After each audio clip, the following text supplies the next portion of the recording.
하나님 말씀 데살로니가전서 2장 13절에서 20절입니다.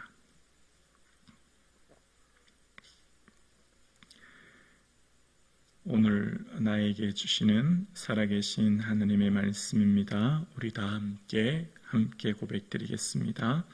이러므로 우리가 하나님께 끊임없이 감사함은 너희가 우리에게 들은 바 하나님의 말씀을 받을 때에 사람의 말로 받지 아니하고 하나님의 말씀으로 받음이니 진실로 그러하도다.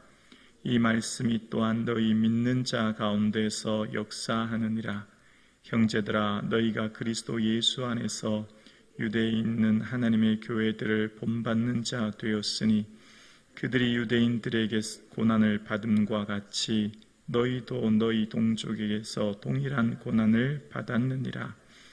유대인은 주 예수와 선지자를 죽이고 우리를 쫓아내고 하나님을 기쁘시게 하지 아니하고 모든 사람에게 대적이 되어 우리가 이방인에게 말하여 구원받게 함을 그들이 금하여 자기 죄를 항상 채우며 노하심이 끝까지 그들에게 임하였느니라.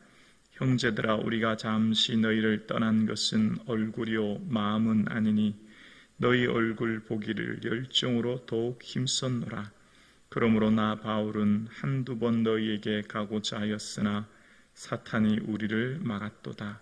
우리의 소망이나 기쁨이나 자랑의 면류관이 무엇이냐? 그가 강림하실 때에 우리 주 예수 앞에 너희가 아니냐? 너희는 우리의 영광이요 기쁨이니라. 아멘. 우리가 주님의 영광, 기쁨인 줄로 믿습니다. 아멘. 사도 바울이 세웠던 교회를 향해 늘 중보하며 기도했거든요. 그때 기도할 때 크게 두 부류로 기도하는 내용이 나누어졌는데요. 마음에 큰 눌림과 걱정이 있어 많은 눈물로 너희에게 썼다라고 하는 고린도후서 2장 말씀처럼 고린도 교회는 바울에게 눈물이었고 아픔이었고 걱정이었습니다. 그런 반면 빌립보 교회는 내가 너희를 생각할 때마다 하나님께 감사하며 너희 무리를 위하여 기쁨으로 간구하느니라고 얘기하면서 빌립보 교회는 바울의 기쁨이었고 기도할 때마다 기쁨이 넘쳤다라고 이야기합니다.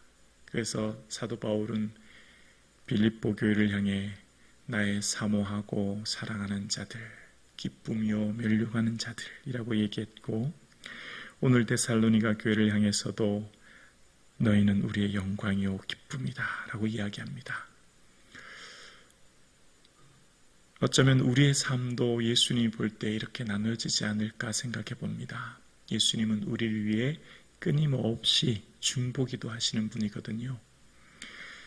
예수님은 우리를 위해 하나님 우편에서 우리를 위해 간구하시는 분이라고 로마서 8장에 이야기하고, 예수님께서 기도하는 모든 내용은 다 중보기도지 않습니까? 제자들을 향해. 그리고 예수님이 기도하는 모든 내용에 보면 베드로에게도 그런 말씀하셨잖아요. 시몬아 시몬아, 사단이 밀가 부르듯이 너에게 요구하나 내가 너의 믿음이 떨어지지 않기를 기도했다.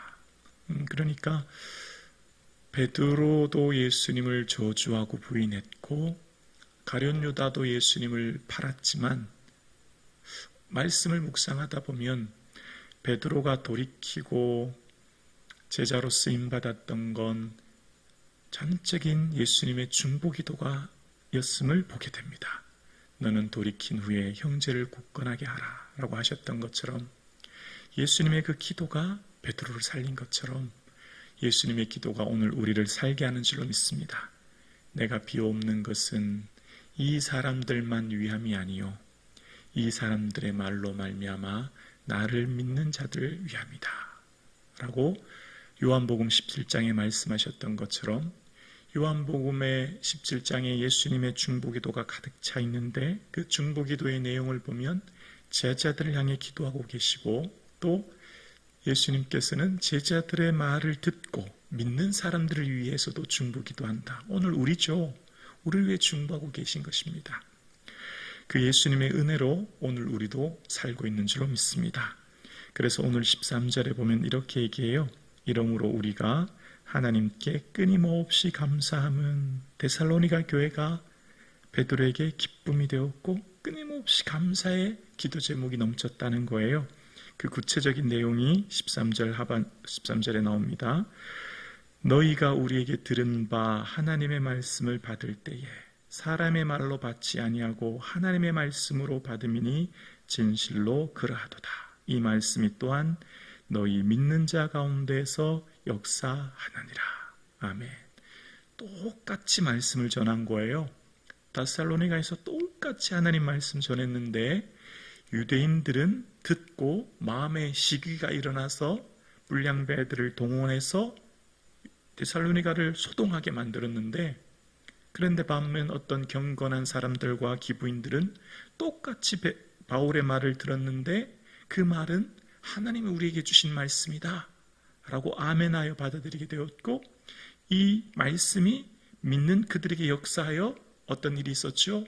믿음의 역사, 사랑의 수고, 소망의 인내가 그들의 삶 가운데 풍성하게 일어났던 것입니다. 오늘 주신 이 성경의 말씀이 나에게 주시는 하나님의 말씀인 줄로 믿습니다. 말씀은 반드시 그 믿는 자를 가운데 역사하심을 오늘 본문이 이야기하고 있습니다. 하나님께서 우리를 살리시는 방법은 말씀이죠. 그래서 이 말씀이 우리 가운데 위로가 됩니다. 하나님은 고난받는 자들 가운데 말씀을 보내 위로하십니다. 말씀을 보내서 그들을 고치시는 거죠. 이 말씀을 붙드는 하루 되기를 주님의 이름으로 축복합니다. 14절입니다. 형제들아, 너희가 그리스도 예수 안에서 유대에 있는 하나님의 교회들을 본받는 자 되었으니 그들이 유대인들에게 고난을 받음과 같이 너희도 너희 동족에게서 동일한 고난을 받았느니라. 너희가 유대에 있는 교회들, 데살로니가이나 또 빌립보에 있는 교회들, 빌립보에서도 그렇고 이전에 데살로니가도 그렇지만 지날 때마다 그들을 통해서 그 교회들이 고난받음으로써 썼듯이 너희도 다 같은 고난받는다라고 이야기하면서 주를 따라가는 이 길은 고난이 있음을 이야기합니다. 하나님 나라에 들어가려면 환난을 겪어야 할 것이다 라고 했던 사도 바울의 고백처럼 예수 믿고 주를 따라가는 이 길은 고난의 길인 것을 이야기합니다. 예수 믿는 것은 믿지 않은 자들보다 훨씬 더 어려운 하나님 앞에서의 삶을 살기 때문에 고난이 동반되는 것이죠. 그렇게 고난을 살아가는 우리의 삶 가운데 믿음으로 승리할 수 있는 저와 여러분 되기를 주님의 이름으로 축복합니다. 그러면서 이제 유대인들이 어떤 모습이 있었는지를 15, 16절에 말해요. 유대인은 주 예수와 선지자들을 죽이고 우리를 쫓아내고 하나님을 기쁘시게 하지 아니하고 모든 사람에게 대적이 되어 우리가 이방인에게 말하여 구원받게 함을 그들이 금하여 자기 죄를 항상 채우매 노하심의 끝까지 그들에게 임하였느니라. 이전에 데살로니가에서 유대인들이 시기하여 던 것처럼 이전에 예수님 계실 때에도 예수님께서 복음을 전하실 때에도 많은 유대인들이 예수님을 신성모독죄로 십자가에 못 박아 죽이게 되었고 이후에 우리와 제자들 역시 우리를 쫓아내고 박해하게 되었고 하나님을 기쁘시게 하지 아니하였고 또 우리가 복음을 이방인에게 전해 구원받는 것조차 16절에 보면 금했다, 방해했다는 거거든요. 그렇게 함으로 그들은 결국 그 죄를 항상 채우게 되었다. 그리고 그들에게 끝까지 진노가 임하게 되었다. 지금 이 진노가 임한다는 것은 종말에 주님이 심판주로 오실 때 이 말 이야기를 하는 것입니다. 지금은 많은 사람들이 하나님을 모르고 부인하고 살아가고 있지만 마지막 날에는 결국 모든 사람들이 주를 알게 되지요. 자, 그러면서 이제 이야기합니다. 17절입니다. 형제들아, 우리가 잠시 너희를 떠난 것은 얼굴이요 마음은 아니니 너희 얼굴 보기를 열정으로도 힘썼노라. 왜 얼굴 떠난 것은 얼굴이요 마음이 아니죠? 왜 마음이 안 떠났다고 얘기하고 있죠? 중보기도하고 있거든요. 끊임없이 기도하고 있거든요. 바울은 지금 데살로니가 교회를 떠나 있지만, 그래서 그들을 향해 편지하고 있지만 그것은 얼굴뿐이라는 거예요. 뭐로요? 마음으로 계속 그들을 향해 중보기도하고 있고, 그들과 깊은 사귐이 있고, 그들을 향해 끊임없이 간구하고 있다는 것입니다. 얼굴뿐이지 마음은 결코 떠나지 않았다. 그래서 다시 내가 너희에게 얼굴 보기를 원한다 라고 이야기합니다. 그런데 어려움이 있었대요. 18절입니다. 그러므로 나 바울은 한두 번 너희에게 가고자 하였으나 사탄이 우리를 막았도다.